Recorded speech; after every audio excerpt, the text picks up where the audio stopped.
আজকে কষ্ট কোথায় জানে? আমাদের অনেক মায়েরাও নামাজ পড়ে না অনেক মায়েরা নামাজ পড়ে, কিন্তু বেশিরভাগ মা 3 বার না হলে নিয়ত হয় না। কি বুঝলেন? বিসমিল্লাহ আল্লাহু আকবার, ভুল হয়ে গেল, আল্লাহ দাঁড়ান, ভুলে 3 বার নিয়ত মানে অনেক নিয়ত। বড় কষ্টের বিষয়। কেন? কালচার নাই। নামাজের পাটিতে বসো, 10 মিনিট আগে বসে যাও, আজান হলে কাজ ছেড়ে দাও, নামাজের পাটি ধরে নাও, আল্লাহর ইবাদত করব। শুনেন, হযরতে আলী রাদিয়াল্লাহু তাআলা আনহু যুদ্ধের ময়দানে পায়ে তীর ঢুকেছে। নামাজটা শোনো আমার মায়েরা, আমার ভাইয়েরা। যুদ্ধের ময়দানে নবীজিকে সাহাবীরা বললেন, ইয়া রাসূলুল্লাহ, আলীর পায়ে যে তীরটা ঢুকেছে এটা বের না করলে আলী মারা যেতে পারে। নবীজি বললেন, আলী তোমার পায়ের তীরটা বের করে নাও। ইয়া রাসূলুল্লাহ, আমার পায়ের তীরটা বের করে নিলে আমি যেন মারা যেতে পারি। নবীজি অর্ডার দিলেন সাহাবীদিকে, আমার সাহাবীরা, আমার আলী যখন নামাজে সিজদায় যাবে তখন তোমরা তীরটা বের করবে। রিওয়ায়েতে আছে হযরতে আলী নামাজে সিজদায় আছেন আর পায়ের তীর বের করা হয়েছে, হযরতে আলী এতটুকু বুঝতে পারেননি। সুবহানাল্লাহ, কি নামাজ! আর আমাদের দেশের নামাজ, বউ উঠাচ্ছে, ফজরের আজান হয়ে গেছে, উঠো গো, যাচ্ছি দাঁড়া। যখন আর 2 মিনিট জামাতের বাকি থাকবে তখন ইমাম সাহেব সূরা পড়ছে, ও হারাম করে ঘুমুচ্ছে। এই তো নামাজ। ফেরেশতারা বলছে ওর নামটা বাদ দিয়ে বাকিগুলো এন্ট্রি কর। উমাল তো ঘুমুচ্ছে, ওই নামাজ পৌঁছাবে না উপর দিকে। কোরআন বলছে, আল্লাযীনা হুম ফি সালাতিহিম খাশিউন, তোমরা যখন নামাজ পড়বে খুশু খুজুর সঙ্গে নামাজ পড়ো। জানদার নামাজ শুনেলেন, পাইকারি নামাজ কি করে হয়ে যায়? আপনি জুম্মার দিনে নামাজ পড়তে যাবেন, গোসল করে রেডি, বিবি আপনাকে বলল, ওগো খানা হয়ে গেছে, 2টি খেয়ে নাও। না না, একবারই জুম্মা পড়ে এসে একসাথে খাবো। সেরকম ভোগ লাগেনি, অল্প লেগেছে, ও হয়ে যাবে, নামাজ পড়ে আসে, চলে গেল। জুম্মার দিনে ইমাম সাহেব লম্বা খুতবা পড়েছে, লম্বা সূরা। দ্বিতীয় রাকাতে দাঁড়িয়ে মনে মনে চিন্তা করছে, শালা খেয়ে নিলেই ভালো হতো, দেখ ভোগটা লেগে গেল বেশি জোরে, যা লম্বা সূরা ধরেছে। নামাজ আর ভাত একসাথে মিশে গেল, ঠিক কি না? খানা। নবীজি সাল্লাল্লাহু আলাইহি সাল্লামের হাদিস, তোমরা দুনিয়ার হাজত পূরণ করে এসে আল্লাহর সামনে দণ্ডায়মান হও। দুনিয়ার যতগুলো হাজত থাকে, ভোগ লেগেছে হালকা, একটু 2টি খেয়ে নাও, এসে দাঁড়াও, যেন পেটের ভোগ না থাকে। আসরের নামাজ পড়তে মসজিদে ঢুকছে, হালকা পায়খানা লেগেছে, আপনি দেখলেন আমি যদি নামাজ না পড়ি রাকাত ছাড়া যাবে, তার থেকে ভালো আগে নামাজটা পড়ি, তারপরে পায়খানা করি। নামাজে দাঁড়িয়েছে, প্রথম রাকাত গেছে, দ্বিতীয় গেছে, তৃতীয় গেছে, চতুর্থ রাকাতে দাঁড়িয়েছে, একটু চাপটা জোরে লেগে গেছে, তখন খালি দাঁড়িয়ে এরকম করছে, শালা করে নিলেই ভালো হতো, এরকম এরকম করছে। নামাজটা কত সুন্দর হবে, পায়খানা আর নামাজ একসাথে মিশে যাবে। ইসলাম নিষেধ করেছে, না, আগে পায়খানা করে নাও, হাজত সেরে নাও। যখন তুমি দাঁড়াবে, গোটা পৃথিবীর সব কিছুকে পেছনে ফেলে রেখে আল্লাহ, আমি তোমার সামনে দণ্ডায়মান হলাম। নবীজি বলেছেন, ফাইন্নাহু ইয়ারাক, তোমরা যখন আল্লাহর সামনে দাঁড়াবে মনে মনে ভাববে, আমি আল্লাহকে দেখতে পাই বা না পাই, আমার আল্লাহ আমাকে অবশ্যই দেখছেন। এরপরে দ্বিতীয় নম্বর, ওয়াল্লাযীনা হুম আনিল লাগবি মুরিদুন, এটা দ্বিতীয় নম্বর আখলাক, তারা নিজেদিকে গুনাহ কাটা থেকে বঞ্চিত রাখবে। আমাদের দেশে এখন আমি আপনাকে দেখিয়ে দেব, অনেক লটারিওয়ালা মাল 5 ওয়াক্তের নামাজ পড়ে, ফাঁস কাতারে নামাজ পড়ে, লটারি টিকিট কাটে, ফাঁস কাতারে নামাজ পড়ে, সুদ খায়, ফাঁস কাতারে নামাজ পড়ে, ভাইয়ের হক মেরে খায়। আছে না? না কথা বলে কত লিবেন? শুনেলেন বুখারী শরীফের riwayate আছে, তোমরা ততক্ষণ পর্যন্ত মুমিন হতে পারবে না যতক্ষণ পর্যন্ত তোমার কাছ থেকে তোমার প্রতিবেশী সুরক্ষিত এসছে না আসেনি, আপনার কাছ থেকে আপনার প্রতিবেশীকে সুরক্ষা পেতে হবে, আপনাকে গুনাহ থেকে বাঁচতে হবে। সবাই নিয়ত করুন, আজ থেকে নামাজ পড়বো, আল্লাহ আমাকে পাপ থেকে বাঁচাও, এই নিয়ত করে সকলে জোরে বলুন ইনশাআল্লাহ। কেন? কোরআনে আল্লাহ বলেছেন ইন্নাস সালাতা তানহা আনিল ফাহশাই ওয়াল মুনকার। হে আমার নবী শোনো, তোমরা যখন নামাজ পড়বে, নামাজ এমন একটা ইবাদত, মানুষ যখন নামাজ পড়ে তখন তাকে খারাপ অশ্লীল কাজ থেকে দূরে করে ভালো কাজের দিকে নিয়ে আসে। নামাজ এমন একটা ইবাদত, খারাপ কাজ থেকে দূর করে আপনাকে ভালো কাজের দিকে নিয়ে আসে। আমার আল্লাহ রাব্বুল আলামিন আমাদের সকলকে হেফাজত করুক, জোরে বলুন আল্লাহুম্মা আমিন। আমার ভাই, তৃতীয় নম্বর, ওয়াল্লাযীনা হুম লিয-যাকাতি ফাইলুন, এবং তারা যথাযথভাবে যাকাত প্রদান করে। ওয়াল্লাযীনা হুম লিফুরুজিহিম হাফিজুন, এবং তারা জানো নিজেদের লজ্জা স্থানের রক্ষণাবেক্ষণ করে। কোরআন বলছে ইল্লা আলা আজওয়াজিহিম আও মা মালাকাত আইমানুহুম ফাইন্নাহুম গায়রু মালুমিন ফামান ইবতাগা আরা যালিকা ফাউলাইকা হুমুল আদুন। এরপরে শোনো মুমিন কারা, ইল্লা আলা আজওয়াজিহিম আও মা মালাকাত আইমানুহুম ফাইন্নাহুম গায়রু মালুমিন।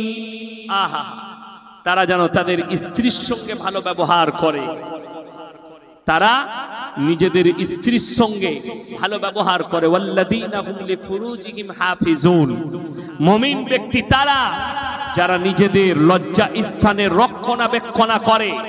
মুমিনা মেয়ে তারা যারা নিজেদের লজ্জা স্থানের রক্ষণাবেক্ষণ করে। আমার ভাই, কান খুলে শুনেলে, মুমিন শুধু মাথা ঠুকলে মুমিন হওয়া যাবে না, আল্লাহ যে আখলাক গুলো দিয়েছেন ওগুলো আনতে হবে। ইল্লা আলা আজওয়াজিহিম আও মা মালাকাত আইমানুহুম ফাইন্নাহুম গায়রু মালুমিন, তারা যেন তাদের স্ত্রীর সঙ্গে ভালো ব্যবহার করে। একটা আখলাক শুনিয়ে দিই আমাদের যুবকদের। বউ যদি ফোন করে, আপনি বাজারে আছেন, হ্যালো কোথায় আছো, রান্না হয়ে গেছে, খাবে না, ফোন রাখ, কাজে ব্যস্ত আছে, পরে ফোন করবে। এত পাওয়ার। বিবি ফোন করেছে। আর যদি প্রেমিক ফোন করে, কি বুঝলেন, আমতলায় আছে মোটরসাইকেলে, ও বাবারে দীপালি ফোন করেছে, হ্যালো কেমন আছো, আই লাভ ইউ, কবে দেখা করবে, জুতো খাবিবে কবরে। প্রেমিকের সঙ্গে 1 ঘন্টা কথা বলছে, বিরক্ত নাই। আর বিবি মোহাব্বত করে ডেকেছে, এসো খানা খেয়ে নিবে, তুমি এলে খানা খাবো, আমি বসে আছি। বিবিকে পাওয়ার দেখাচ্ছে, নেমো খারাপ। তুমি কখনো মুমিন হতে পারো না ফাঁস কাতারে যদি কাবা ঘরে নামাজ পড়ো। বিবির সঙ্গে সবাই ভালো ব্যবহার করবেন, জোরে বলুন ইনশাআল্লাহ। কেমন ভালো ব্যবহার বলে দিই। ফজরের নামাজ পড়েছেন, মুমিন কারা শুনে নিন। মসজিদে ফজরের নামাজ পড়লেন, নামাজের পরে কোরআন তেলাওয়াত হলো, তাসবিহ করছেন বসে বসে, সুবহানাল্লাহ সুবহানাল্লাহ সুবহানাল্লাহ। বেটা ছুটে এলো, আব্বা মায়ের খুব শরীর খারাপ, তাড়াতাড়ি চলো। বেটাকে বলে যা যাচ্ছি, চলে গেল ছেলে। আবার আপনি শুরু করেছেন লা ইলাহা ইল্লাল্লাহ লা ইলাহা ইল্লাল্লাহ। 20 মিনিট পরে বেটা আবার এসছে, আব্বা মায়ের খুব শরীর খারাপ, তাড়াতাড়ি চলো। যাচ্ছি বললাম তো, দেখতে পাইনি, আমি তাসবিহ করছি। শরীয়ত বলছে, ইসলাম বলছে, তার তাসবিহ কেড়ে নেওয়ার, ঘাড়ে ঘুরালে মসজিদ থেকে বার করে দাও। তোমার তাসবিহ থেকে বড় ফরজ বিবির কাছে ছুটে যাওয়া। ইসলাম বলছে বিবির কাছে ছুটে গিয়ে ওষুধ এনে দেবো, ডাক্তারের কাছে নিয়ে যাব, পাটা একটু টিপে দেবো, মাথাটা একটু টিপে দেবো, পানি এনে দেবো। যুবকরা বলবে, হায় কোন মৌলবীকে নিয়ে এলিবে, কোন হুজুরি, বলছে বইয়ের পা টিপতে হবে। যাও ঘরে, আমি চলে যাব, ফেরে ফেলি দিলাম। আমি ঘরে যাও, বলবে এই পা টেপ, ইয়াসিন ভাই বলে গেছে পা টিপতে হবে, ফেরে ফেলিয়েছি। বাস্তব কথা বলছি। আমাদের যখন শরীর খারাপ হয়, বউকে কি বলে, একবার পাটা টিপে দাও তো, হ্যাঁ দাও দাও, হ্যাঁ দাও, খুব ভালো লাগছে, দাও এইখানটা, দাও এইখানটা, হ্যাঁ হ্যাঁ দাও দাও দাও, খুব ভালো লাগছে, এতে খুব ভালো লাগে। একটু চা, রাত 12টায় হারাম করে বলছে চা করে নিয়ে আয়, বিবি মহব্বত করে স্বামীর সঙ্গে, তাই চা করে এনে দিচ্ছে। আর আমতলা বাজার থেকে ঘুরে এসে দেখছে বিবি শুয়ে আছে ঘরে মাগরিবের পরে। কি ব্যাপার, তুমি শুয়ে আছো কেন? খুব শরীর খারাপ, একটু পা গুলো দেবে দাও। দুবার পায়ে করে দিয়ে বলছে খেপি তোর শরীর খারাপ। এটা হচ্ছে মরদ। স্ত্রী আল্লাহ এমন তৈরি করেছে, মা দিকে অর্ধাঙ্গিনী, তাদের খিদমত করো। বিবি যদি দস্তরখান দেয়, আপনি যদি খানা খেতে বসেন, বিবি যদি তরকারি যদি একটু খারাপ হয়, মুমিন হবে তারা। স্ত্রী যদি জিজ্ঞেস করে হ্যাঁ গো তরকারি কেমন হয়েছে, যারা মুমিন হবে তারা বলবে মারাত্মক হয়েছে। আর আমাদের দেশের কিছু পাঁঠা আছে, বউকে মারে তরকারি খারাপ হলে। পাঁঠা, তাদের নাম রেখেছি পাঁঠা। পাঁঠা না হলে বউকে মারবেন। রাগ করছেন? আমি কথা বলছি, আমি স্ত্রীর উপরে কেউ হাত তুলবেন, মহব্বত করুন। বাড়ি থেকে যে শুনেলেন ব্যবসায়ী বরকত চান, আমাদের দেশের লোক হুজুরকে বলে হুজুর একটা তাবিজ দেন তো ব্যবসায়ী বরকত দেবো। হারাম করে সুন্নত পালন করে, এমনি বরকত পাবে। তাবিজে যদি দোকানে বরকত হয়, তোর দোকানে বেশি মাল হয়, দোকানটা তোর হবে কেন? তো হুজুরের আগে হবে। মার তাবিজ আর টেনে একটা করে টেনে নেবো দোকান। কলকাতায় শোরুম গুলো তো আমাদের মৌলবীদের হতো, হুজুরদের হতো, কিন্তু না। ফজরের পরে যদি ব্যবসায়ী যাও, নামাজ পড়ে চা খেয়ে গোসল করে বিবির কপালে চুম্বন দিয়ে বের হও। আমার নবীজি সাল্লাল্লাহু আলাইহি সাল্লাম যখন সফরে বেরোতেন, বিবিদের কপালে চুম্বন দিতেন। জোরে বলুন সুবহানাল্লাহ। আহা, যদি তোমার মনে হয় কপালে, কপালে চুম্বন দাও। তোমার যদি মনে হয় ঠোঁটে দিবে, ঠোঁটে দাও।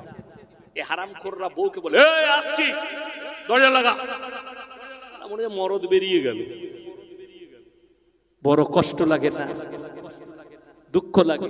আবে আই লাভ ইউ বলবি তো নিজের বউকে বল না। আই লাভ ইউ মানে হচ্ছে তোমাকে ভালোবাসি, ঠিক কি না? আই লাভ ইউ এই লোককে বলবি কেন? পরকিয়া করবি কেন? নিজের স্ত্রীকে বলো, স্ত্রী খুশি হবে, হাসবে। আহা, আমার স্বামী আমাকে বলছে আই লাভ ইউ, খুশি হবে স্ত্রী, ভালোবাসা বাড়বে। স্ত্রীর কপালে চুম্বন দেন, ভালোবাসা বাড়বে না। তরকারি খারাপ হলেও মুমিন যারা হবে তারা বলবে খুব সুন্দর হয়েছে, মনে হচ্ছে তোমার আঙ্গুলটা চেটে খেয়ে নি। বিবি যখন খেয়ে দেখবে খারাপ হয়েছে, মনে মনে ভাববে আমার স্বামী হচ্ছে মুমিন, খারাপ হলেও আমার ভুল ধরে না। আপনার ইজ্জত স্ত্রীর কাছে বেড়ে যাবে, পরিবারে বেড়ে যাবে। আমার মায়েরা মনে মনে করছে ভাইদের দারুণ হচ্ছে, তাই না? ওরা খুব খুশি, এ দারুণ বলছে। এরপরে তোমরা শোনো, তোমাদের জন্য জান্নাতের 8টা দরজা খোলা থাকবে। কখন শুনে লাও? যখন তোমরা নামাজি, মুসল্লি, দিনদার হবে, পরেজগার, মুত্তাকি হবে, পর্দা পুশিদার মধ্যে আসবে, আর বেশি বেশি করে স্বামীর খিদমত করবে। প্রথমেই পর্দাটা বলে নি, যত ঝামেলা পর্দা নিয়ে আমাদের দেশে, ঠিক কি না? পর্দার ঝামেলা বেশি। কোর্টে যাও, সুপ্রিম কোর্ট।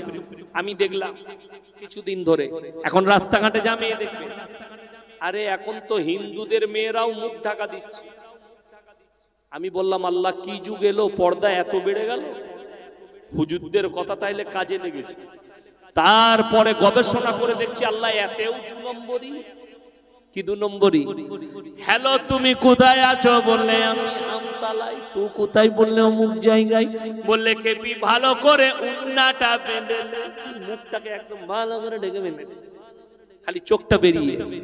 অ্যাপাচি গাড়ি নিয়ে এসে চোঁ করে ব্রেক মেরে যে বস পো করে পালিয়ে গেল। লোকরা বললে কাকে নিয়ে গেল বে? বললে বুঝতে পারিনি, মুখটা বাঁধা ছিল। এর নাম হচ্ছে প্রেমের পর্দা। কিসের পর্দা বললাম? প্রেমের। আর কোরআন বলছে আমার মায়েরা, বোনেরা শুনে না, ওয়াদরিব খুমুরিহিন্না আলা জুনুবিহিন। হে নারীরা, তোমরা পর্দা নির্ধারিত করো। তোমরা কোনোদিন ধর্ষিতা হবে না, কোনোদিন লাঞ্ছিত হবে না। আমার ভাইয়েরা, ভারতে যতগুলো ধর্ষণ হয়েছে তার মধ্যে 2টো জিনিস কমন। এক হচ্ছে পোশাক, শরীর দেখিয়ে উদ্বুদ্ধ করা পুরুষকে। আর 2য় নম্বর, যতজন ধর্ষণকারী আছে সবাই ড্রিঙ্ক করে, মদ পান করে ধর্ষণ করেছে। যতগুলো গণধর্ষণ হয়েছে আমাদের দেশে, ধর্ষণ হয়েছে সব মদ পান। আর তার জন্যে 50% দায়ী হচ্ছে মদ, আর 50% দায়ী হচ্ছে পোশাক, মেয়েদের অশ্লীল